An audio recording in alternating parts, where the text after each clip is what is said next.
অদ্ভুত গুপ্তবিদ্যাসার এটি একটি তান্ত্রিক গ্রন্থ।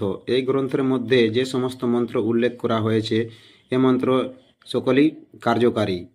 যে কোনো মন্ত্র যে কোনো কাজে লাগাতে পারবেন খুব সহজেই। শেখার জন্য আপনাকে এই ভিডিও শেষ পর্যন্ত দেখতে হবে বা অনলাইন ক্লাসে যুক্ত হতে হবে।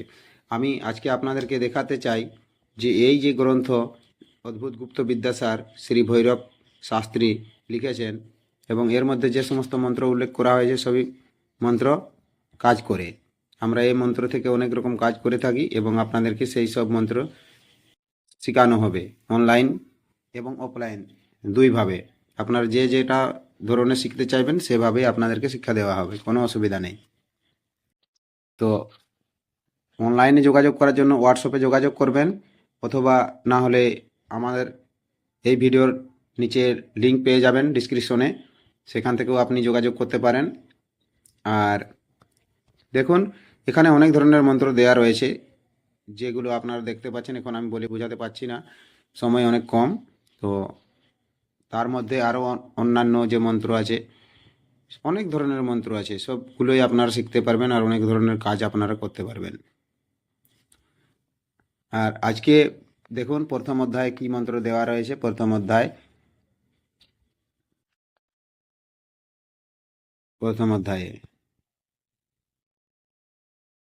অধ্যায়ের মন্ত্রটি হলো প্রথম আপনসার মন্ত্র।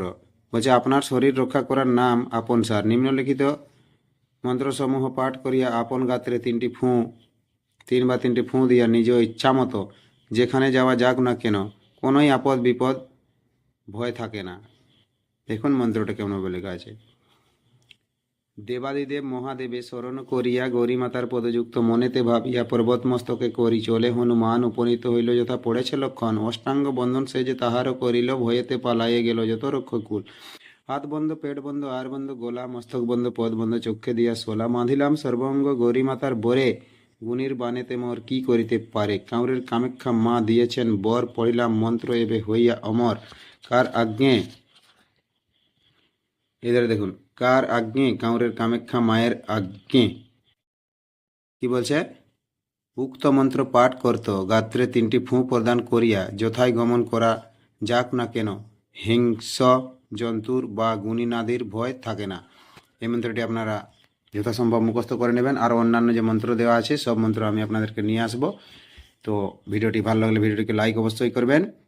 আর আপনি যদি ফেসবুক পেজ থেকে দেখছেন তাহলে ফেসবুক পেজটিকে ফলো করে রাখবেন।